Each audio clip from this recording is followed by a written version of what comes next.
انہوں نے یہ نہیں کہا ہمیں ریاضت کی ضرورت نہیں، عبادت کی ضرورت نہیں، ہم تو حضور کا خون ہے، بخشے بخشائیں۔ پیدل مدینے سے دونوں شہزادے اور اس طرح پیدل جاتے تھے، ایک دفعہ نہیں، دو دفعہ نہیں، 25 حج دونوں نے پیدل مکے جا کے ادا فرمایا۔ 25 حج۔ تجھے کبھی توفیق ہی نہیں ہوئی؟ تو جہاز پہ جانا بھی پسند نہیں کرتا، تو خیال ہی نہیں کرتا کہ کتنی قدر ہے اللہ کے گھر کی۔ 25 حج۔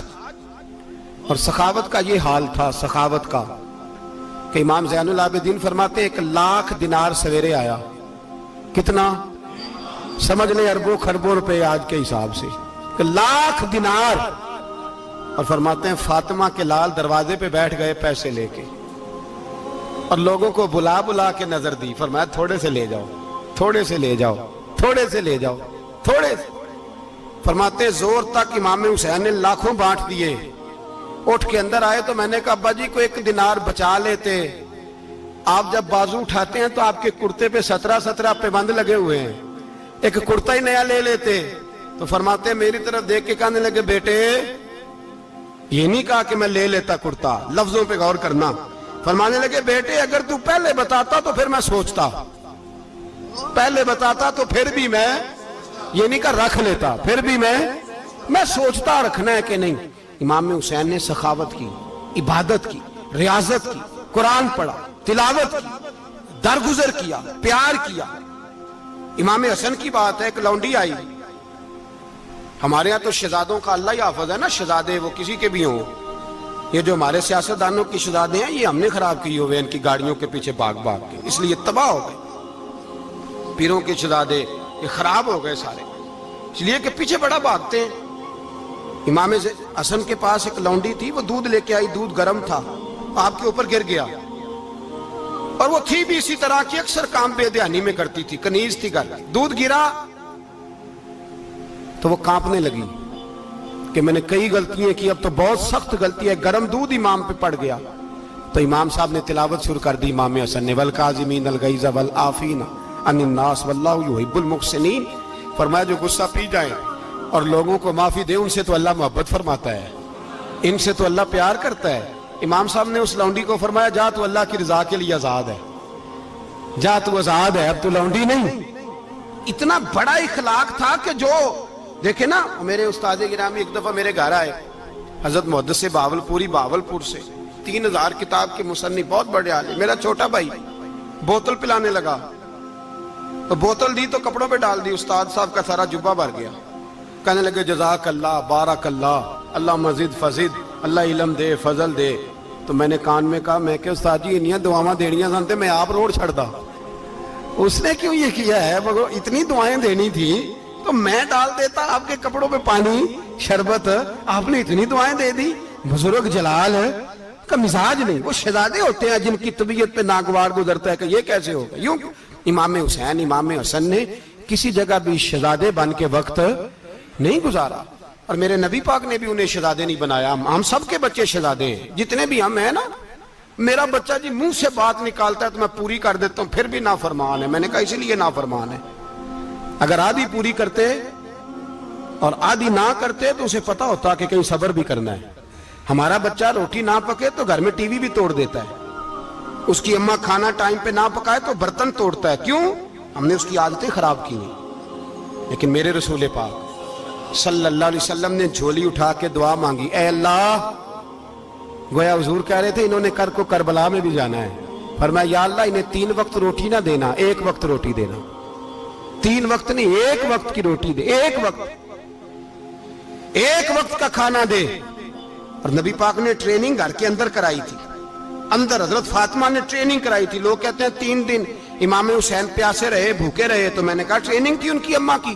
توجہ ہے میری بات پر؟ ہمارا بچہ تو 1 گھنٹہ برگر نہ ملے تو برتن توڑے، ان کی اماں کی ٹریننگ تھی، صبر حوصلہ سکھایا تھا۔ امام حسن اور حسین بیمار ہو گئے تو حضرت فاطمہ نے منت مانگی، یا اللہ میرے بچوں کو شفا دے، میں 3 روزے رکھوں گی۔ کون سی منت مانی؟ بولیے۔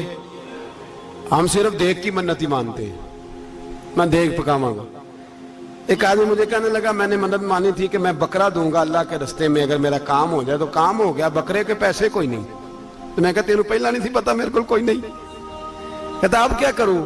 میں کہا اب تو دینی پڑے گی اور اس میں بھی تحقیق باقی ہے. لیکن بات یہ ہے بھائی کہ منت یہ کیوں نہیں مانی کہ یا اللہ میرا کام ہو جائے میں 100 نفل پڑھوں گا. جو بھی منت مانگتا ہے وہ دیکھ کی مان لیتا ہے. بکرے کی منت ہی مانتے ہو, یہ کیوں نہیں منت مانتے کہ یا اللہ میرا کام ہو جائے تو میں پورا قرآن شریف ختم کروں گا. یہ ذرا پڑھنا پڑتا ہے, اس لیے عبادت کرنی پڑتی ہے, اس لیے اس کی منت نہیں مانتے سرے سے. حضرت فاطمہ نے کیا منت مانگی؟ بچے صحیح ہو جائیں گے تو بولیے 3 روزے رکھوں گی. اللہ تبارک و تعالیٰ نے بچوں کو شفا عطا فرما دی. اور میں سمجھتا ہوں یہ کربلا کی ٹریننگ تھی. روزے رکھے بچوں نے. کس نے روزے رکھے؟ بچوں نے. کس نے؟ 7-8 سال کی عمریں بچوں کی. حضرت علی فرماتے ہیں جب میں نے دیکھا نا میرے بچے بھی روزے سے ہیں تو میں کہیں سے تھوڑے سے جوں لایا. یہ شہزادے ہیں کائنات کے سب سے بڑے. فرماتے ہیں میں نے بی بی پاک کو دیے تو سیدہ پاک نے جوں پیسے روٹیاں پکائیں, اور جب عین افطاری کے وقت کھانا سامنے آیا تو دروازے پہ بھکاری آیا. عین بڑا بے نیاز ہے اللہ, عجیب رنگ ہے مالک کا. عین افطاری کا وقت جب آدمی کہتا ہے کہ فٹافٹ ہو جائے, بھکاری دروازے پہ آیا اور اس نے صدا دی او میرے رسول کے گھر والوں, کئی دنوں سے روٹی نہیں کھائی. حضرت علی نے, حضرت فاطمہ نے بچوں کی طرف دیکھا تو امام حسین چھوٹے تھے سب سے, انہوں نے سب سے پہلے برتن اٹھائے کھانے والے اور کہنے لگے اماں میں نہ دے کے آؤں. حضرت فاطمہ رشک کرنے لگیں. مصطفیٰ کے نواسے باہر گئے, اپنے حصے کا کھانا وَيُؤْثِرُونَ عَلَىٰ أَنفُسِهِمْ وَلَوْ كَانَ بِهِمْ خَصَاصَةٌ. اللہ فرماتے ہیں انہیں بڑی اشد ضرورت بھی ہو پھر بھی وہ دوسروں پہ اثار کر دیتے ہیں. وہ کھانا باہر امام حسین دے آئے, پانی سے روزہ کھولا, کھجورے کھائی, لیٹ گئے, سویرے کھجورے کھائی, روزہ رکھ لیا. شام ہوئی تو حضرت علی فرماتے ہیں میں پھر اگلے دن کے روزے کے لیے جوں لایا. فاطمہ نے پیچھے روٹیاں پکائیں. 2 دنوں کی بھوک تھی پر مالک تو بڑا بے نیاز ہے. آزمانے پہ آیا تو اس رنگ میں عین افطاری کے وقت دروازے سے آواز نکلی اور مانگنے والے نے کہا کہ بھوکا بھی ہوں اور یتیم بھی ہوں, یتیم ہوں. حضرت فاطمہ کہنے لگی بیٹا دیر نہ کرنا, یتیم کا پیٹ بھرنے میں دیر نہیں ہونی چاہیے. کھانا باہر چلا گیا, پانی سے روزہ, کھجورے. شہزادے ہیں شہزادے, یہ 2 جہاں کے شاہ ہیں, پاس کچھ رکھتے نہیں, 2 جہاں کی نعمتیں ہیں ان کے خالی ہاتھ میں. کھجور پانی سے افطاری بھی سحری بھی, سویرے پھر اٹھے روزہ رکھا. 3را دن ہے, 3را. ذرا دل پہ ہاتھ رکھنا, بچہ ایک رات بھوکا ہو تو اماں سوتی نہیں. اور میں کہا کرتا ہوں اماں فالج والی ہو نا, فالج والی ماں, فالج زدہ, تو آدھی رات کو اس کا بیٹا جوان کہے تھوڑی بھوک لگی ہوئی تھی تو اماں کو رینگنا بھی پڑے تو وہ رینگ کے بھی جاتی ہے, روٹی پکاتی ہے, کہتے ہیں میرا لال بھوکا نہ سو جائے. اور مصطفیٰ کی بیٹی سے زیادہ بچوں سے کون پیار کر سکتا ہے. اور 3 دن کے بھوکے بچے, 3را دن آیا, بڑے حوصلے سے بی بی کہہ دیتی ہے چھوڑو ان کا تو کام ہے, یہ تو آتے رہتے ہیں, میرے بچے بھوکے تم پہلے روٹی کھاؤ. لیکن میرے بھائی کربلا ایسے نہیں سجتی.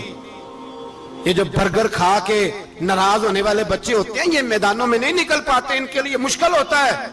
حضرت فاطمہ نے, حضرت علی نے ڈیوٹی کی, ڈیوٹی اپنے بچوں کو تیار کیا کربلا کے لیے.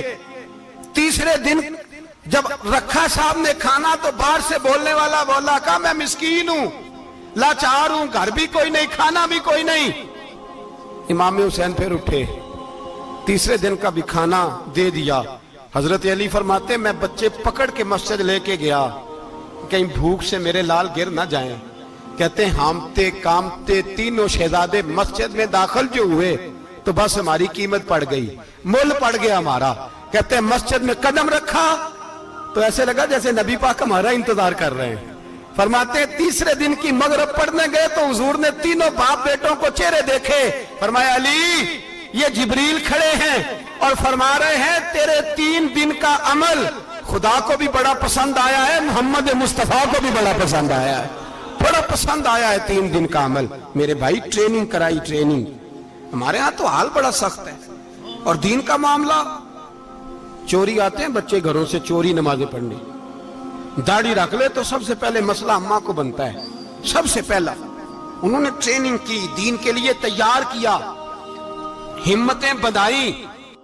اور رسول پاک علیہ السلام نے خود اپنی بیٹی کی تربیت فرمائی، شہزادی کی۔ کس کی؟ دنیا میں سب سے بڑی شہزادی کون ہے؟ آپ نام لیں گے تو دل ٹھنڈا ہوگا انشاءاللہ۔ میرا عقیدہ ہے حضرت فاطمہ کا نام لے تو اللہ دل کو سکون دیتا ہے۔ سب سے بڑی شہزادی سیدہ، بولیے سیدہ فاطمہ الزہرا رضی اللہ تعالی عنہ۔ حضرت علی فرماتے ہیں حضور بڑا پیار کرتے تھے حضرت فاطمہ سے، جب سفر پہ جاتے تو سب سے آخر میں حضرت فاطمہ سے ملتے، واپس آتے تو سب سے پہلے حضرت فاطمہ سے ملتے۔ فرماتے ایک جہاد کے لیے حضور چلے گئے اور مجھے نائب بنا کے چھوڑ گئے، میرے پاس مال غنیمت کے تھوڑے سے پیسے تھے، تھوڑی سی رقم تھی، تو میں نے سوچا کہ میں نے فاطمہ کو کبھی تحفہ نہیں دیا تو ایک زنجیر نہ سونے کی خرید کے دوں۔ کہتے ایک چین سونے کی زنجیر خرید کے میں نے حضرت فاطمہ کو تحفہ دی تو سیدہ نے پہن لی۔ کچھ دنوں کے بعد خبر آئی کہ حضور کل پہنچ رہے ہیں واپس۔ کہتے میں نے فاطمہ کو بتایا تو مجھے پتا تھا فاطمہ کیا کرے گی۔ سیدہ نے سارا گھر صاف کیا، ساری تیاریاں کی، کھانے چنے، جو اس وقت ماحول تھا ہر لحاظ سے حضور کی آمد کا انتظار کیا، اور سویرے سے ہی حضرت فاطمہ بیٹھ گئی۔ سویرے سے حضور کئی دنوں کے بعد آ رہے ہیں، کمال ہو گئی۔ فرماتے ہیں جب محبوب تشریف لائے نا، پہلا قدم نبی پاک نے حضرت فاطمہ کے گھر کے اندر رکھا، السلام علیکم کہا، اور شیر خدا فرماتے جناب فاطمہ کو دیکھا اور نبی پاک واپس پلٹ گئے۔ کہتے میں نہیں تھا گھر میں واپس آیا، بی بی صاحبہ نے بتایا اور میں نے دیکھا کہ فاطمہ اس طرح روتی ہے کہ میں نے ایسا روتے کبھی دیکھا ہی نہیں۔ فاطمہ ہوا کیا کا پتہ کرو۔ حضور چلے گئے پر بغیر ملے ہی چلے گئے۔ کہتی ہے میں مسجد گیا، میں نے کہا ایسا کیا ہو گیا کہ اتنا محبوب بغیر ملے رخصت ہو گئے؟ میں مسجد گیا اور جا کر کے میں نے دیکھا تو نبی پاک کی مسجد کے کونے میں بیٹھے، میں قریب بیٹھا، میں نے کہا یا رسول اللہ فاطمہ بڑا رو رہی ہے، کیا ہوا؟ کہتے نبی پاک کی آنکھوں میں بھی آنسو آ گئے، حضور بھی روئے۔ پتہ ہے نبی پاک نے کیا فرمایا؟ یہ تربیت ہے، اس طرح کربلا سجتی ہے۔ رسول پاک علیہ السلام نے فرمایا وہ میری بیٹی ہو کے سونا پہنتی ہے، ہر عورت کے لیے جائز ہے، کئی کلو بھی پہن لے تو شریعت منع نہیں کرتی۔ حضور نے فرمایا میری بیٹی ہو کے سونا پہنتی ہے، اگر فاطمہ بھی سونا پہنے گی تو امت کی غریب بیٹیاں کس کے طریقے پہ چلیں گی؟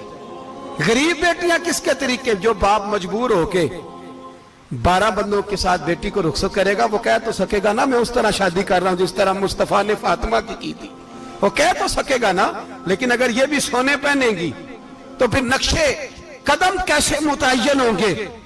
حضرت شیر خدا واپس آئے، کہا فاطمہ یہ تیری چین رسول پاک کو پسند نہیں آئی۔ بھائی یہ حقیقتیں سمجھو، جب بچوں کے ماحول کے اندر یہ رنگ، کیسے بیٹیاں سسرال میں جا کے گزارا کریں گی جب تو جان ہی نہیں چھوڑ رہا، جب تو ان کو طریقہ سلیقہ سکھا ہی نہیں رہا؟ اللہ ماشاءاللہ کثرت کے ساتھ ماں باپ کی غلط بریفنگ ہوتی ہے، جو ہستا بستا گھر خراب ہوتا ہے، اور بچے کے ماں باپ بھی تکلیف میں ہوتے ہیں، اس لیے کہ بچہ تکلیف میں ہوتا ہے۔ خدا را ان بچیوں کے ساتھ وہ معاملہ کریں کہ یہ اپنے گھر جا کے اگر کچھ مشکل بھی دیکھنی پڑے تو وقت گزار سکے۔ بھائی میرے رسول پاک علیہ السلام نے تیاری کرائی، ٹریننگ دی اور تربیت کی اپنی اہل بیت کی، اس لیے 3 دن پانی بھی بند رہا تو انہیں کوئی پریشانی۔ یزید نے کہا سونا لے لو، ہیرے لے لو، جواہرات لے لو، لیکن ان کی دلچسپی نہیں تھی تو ان کے قریب کوئی شے آ سکی۔ یہاں لوگ بکتے اس لیے ہیں کہ موج کرنے کا بڑا شوق ہے، مکان بنگلہ کاریں پجارو یہ چیزیں پریشان کرتی ہیں تو لوگ بکتے ہیں۔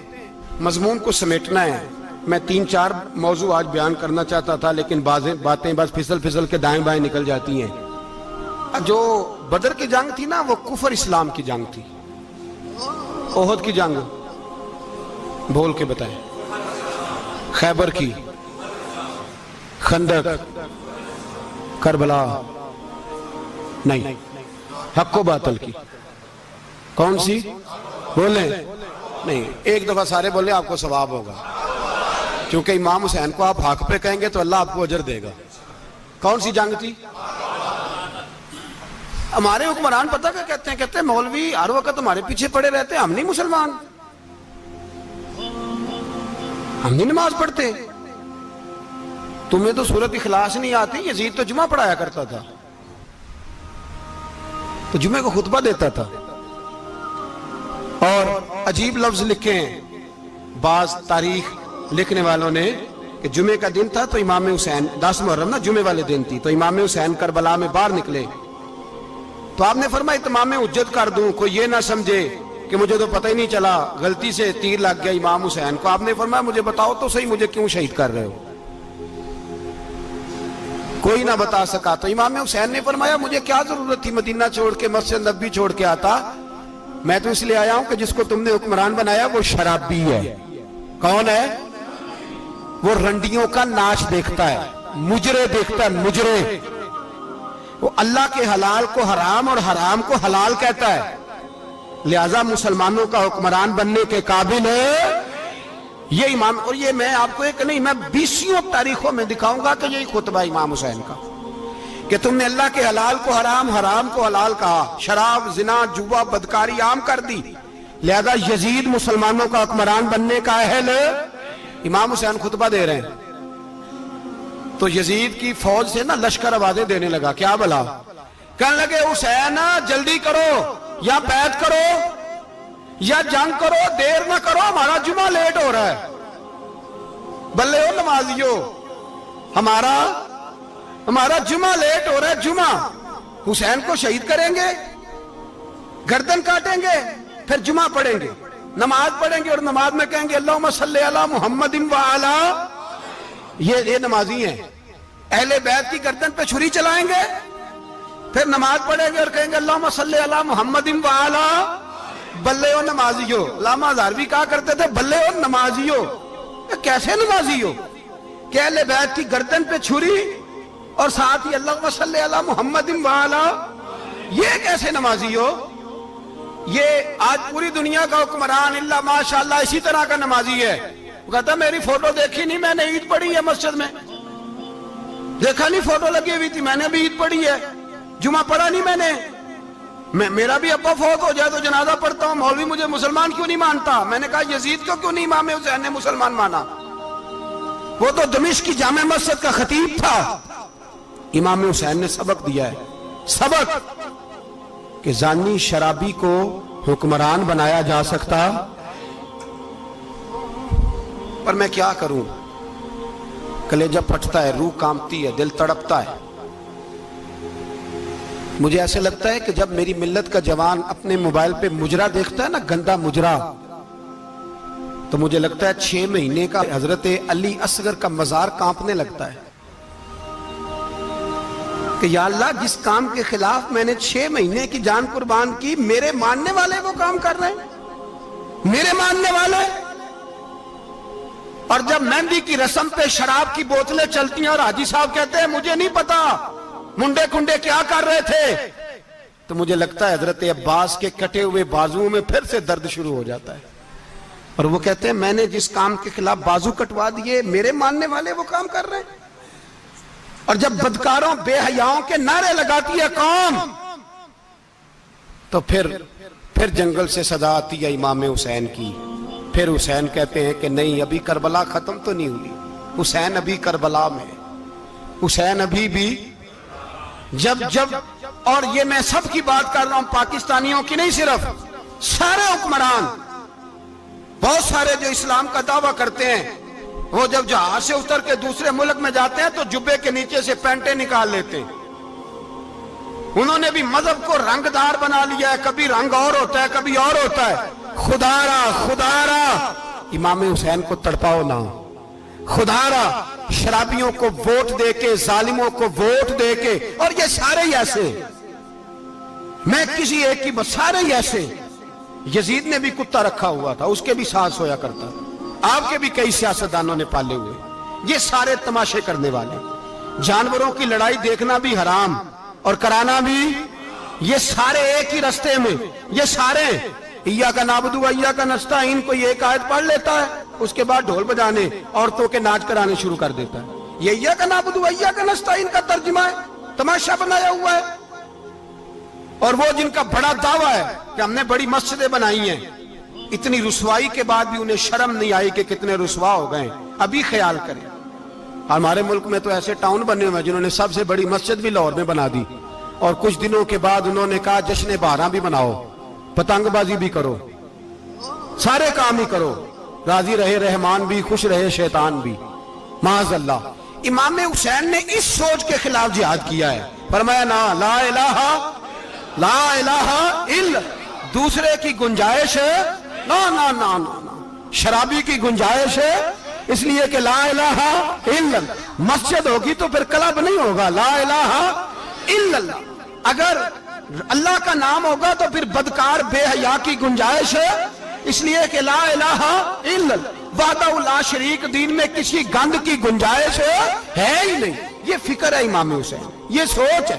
ہمارا حکمران کہتا ہے مولوی صاحب نماز پڑھنے سے کس نے روکا ہے، سارا دن پڑھو، ہم بھی مسجد بنا کے دیتے ہیں، ہماری طرف سے 5 کلے زمین میں بناؤ، ہمیں نہ چھیڑو، شراب کباب بند نہ کراؤ۔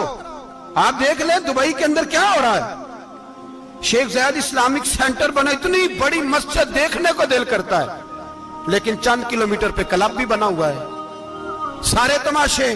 بس امام حسین نے کہا ہے کہ مسجدیں بنے گی، کلب نہیں بنیں گے۔ یزید کہتا تھا مسجد بھی بناؤ اور شراب خانہ بھی بناؤ، امام حسین نے فرمایا نہ، شراب خانہ نہیں بننے دوں گا۔ اس نے کہا ٹھیک ہے، نماز کے وقت نماز اور صبح یہ، فرمایا نا لا الہ الا اللہ۔ اور کس طرح کا امام حسین نے، آپ نے فرمایا خودی کا سر نہاں، اقبال ترجمہ کرتے ہیں خودی کا سر نہاں لا الہ الا اللہ، خودی کا تیغ فساں لا الہ الا اللہ، اگرچہ بت ہیں جماعت کی آستینوں میں پر مجھے ہے حکم ازاں لا الہ الا اللہ، اور بہار ہو کے خزاں لا الہ الا اللہ۔ اور پھر بول پڑے اقبال اور کہنے لگے اگر یہ دور اپنے ابراہیم کی تلاش میں ہے، یہ دور اپنے ابراہیم کی تلاش میں، کیونکہ صنم کدا ہے جہاں لا الہ الا اللہ، اور اس کا ترجمہ انہوں نے کہا تھا نا یہ دور اپنے ابراہیم کی۔ ہمارے شہر کے بزرگ تھے شیخ عبدالصبور بیگ منشور ہزاروی علیہ رحمہ، انہوں نے ترجمہ کیا، وہ کہنے لگے اس شاہ مشرقین کی، اس نور عین کی۔ مجھے حضرت صاحب کا یہ شعر بڑا ہی پسند ہے، بڑا ہی پسند ہے مجھے، ان کا یہ مصرع بڑا ہی پسند ہے۔ اور میں ان کی قبر پہ جب ان کے انتقال کے بعد آگے بڑھا فاتحہ کے لیے تو پھر بھی میرے کانوں میں ان کا یہ فکرہ گونج رہا تھا، وہ کہا کرتے تھے اس شاہ مشرقین کی، اس نور عین کی، مطلوب ہے جہاں کو قیادت حسین کی، ہر سو یزیدیوں کا زمانے میں زور ہے، ہر سو یزیدیوں کا، دیکھو بزرگ کیا کہتے ہیں، ہر سو یزیدیوں کا، ایک یزید تھا نا، ہر سو یزیدیوں کا، اس شاہ مشرقین کی، اس نور عین کی، مطلوب ہے جہاں کو قیادت حسین کی، ہر سو یزیدیوں کا زمانے میں زور ہے، منشور آج پھر ہے ضرورت حسین کی۔ میرے بھائی امام حسین، اب پتہ کیا کیا کریں، ایک معروف نعرہ ہے، امام حسین تو زندہ باد ہے، اور انشاءاللہ وہ پہلے بھی زندہ باد تھے، قیامت تک کی زندہ باد ہے، حسین ہی تو زندہ باد ہے۔ آپ کو سچی بات بتاؤں، حسین ہی تو، اور قیامت میں جب کسی نے اٹھنا ہوگا نا، اٹھنا، آپ یقین کریں جب کمر جھکنے لگتی ہے امام حسین کا نام سامنے آ جائے تو سیدھی کھڑی ہو جاتی ہے۔ حسین تو علامت ہے کھڑے ہونے کی، اور دنیا میں قتیل اس سا منافق نہیں کوئی، جو ظلم تو سہتا ہے بغاوت نہیں کرتا۔ یہ امام حسین نے ہمیں بتلایا ہے کہ وہ منافق بے ایمان ہے جو ظلم سہے اور چپ کرے، یزیدی کے خلاف کھڑا نہ ہو۔ اس لیے ہم کہتے ہم سے نہ رقم ہوں گے قصیدے یزید کے، ہم لوگ تو حسین کے سیرت نگار ہیں۔ یہ کیسے زندہ باد، یہ نعرہ ضروری ہے، مردہ باد، اس نعرے کی ضرورت ہے، اس نعرے کی۔ حسین تو زندہ باد ہے لیکن حسینیت زندہ باد، اور مردہ باد کیا ہے؟ اس لیے کہ یزیدیت بھی مری نہیں، یزید مرا پر یزیدیت وہ سسکتی ہے، دم توڑتی ہے، پر کسی نہ کسی رنگ میں، کسی نہ کسی کی شکل میں اٹھ کھڑی ہوتی ہے۔ اسی لیے اقبال نے کہا ستیزہ کار رہا ہے ازل سے تا امروز، چراغ مصطفی سے شرار بولہبی۔ اس نے کہا ہر جگہ کہیں نہ کہیں حضور علیہ السلام کی روشنی سے کوئی نہ کوئی لڑنے کی، کھڑے کرو اپنے آپ کو۔ کیوں ظالموں کی مدد کرتے ہو؟ کیوں بے ایمانوں کے سپورٹر بنتے ہو؟ کیوں ان لوگوں کے نعرے لگاتے ہو جو یزیدی ہیں؟ حسینی بنو، حسینی بن کے زندہ رہو، کوئی کھا نہیں جائے گا، کوئی کھا نہیں جائے گا۔ یزید مر جایا کرتے ہیں، اور حسینیت آج بھی زندہ ہے اور قیامت تک زندہ رہے گی. جو شرابی ہے، زانی ہے، بدکار ہے، اگر تو آپ کی تبلیغ پہ باز آ جائے تو ٹھیک، ورنہ آپ کا اس کے ساتھ دوستانہ رکھنا بھی حرام ہے. کیا فتویٰ دیا میں نے؟ حرام ہے، حرام. اگر آپ کا دوستانہ ہے تو پھر 9-10 محرم کو دیگ نہ پکانا چاول کی، اس لیے کہ امام حسین کو تیری بریانی کی کوئی ضرورت نہیں. تیری باسمتی اور چھوٹا گوشت سنبھال کے رکھنا گھر میں، کوئی حاجت نہیں. اگر شرابی، کبابی، زانی، بدکار سے دوستانہ ہے، اگر محلے کے غریبوں کو گالی دینے والوں کے ساتھ تیری دوستی ہے تو پھر 10 محرم کو چاول کی دیگ بالکل نہ پکانا. اس لیے کہ یہ کوئی تماشا نہیں کہ دوستی قاتل سے بھی، مقتول سے یارانہ بھی. کوئی مطلب نہیں اس بات کا. امام حسین کو ماننا ہے تو پھر ڈٹ کے مانو، مظلوموں کے ساتھ کھڑے ہو جاؤ، غریبوں کے ساتھ کھڑے ہو جاؤ، برما کی بات کرو، برما کے مسلمان کی بات کرو، فلسطین، کشمیر، ان سب کے حق میں مسلمان اس وقت کھڑے ہوں گے جب سوچ حسینی ہو جائے گی، جب نظریہ حسینی ہوگا پھر کھڑے ہوں گے. 10 محرم ضائع نہیں کریں. اہل سنت کی علماء جہاں جہاں قرآن و سنت کی روشنی میں امام حسین کی بات کریں، جہاں جہاں بھی کریں، وہاں جا کے شریک ہوں.